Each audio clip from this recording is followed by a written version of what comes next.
po si Ayumi Cyril Pobre mula sa ika-4 na baitang ng SSES. Malugod ko kayong iniimbitahan sa aking mini tourism vlog. Ngayong araw bibisitahin natin ang Greenbelt Park ng Ligao City.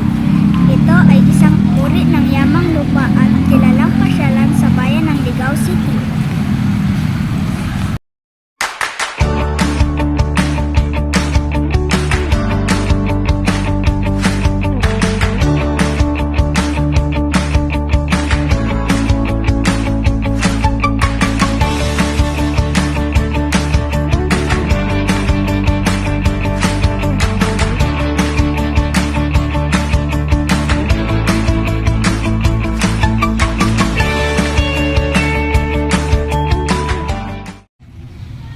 Alam niyo ba na napakabuti ng lugar na ito sa ating ekonomiya?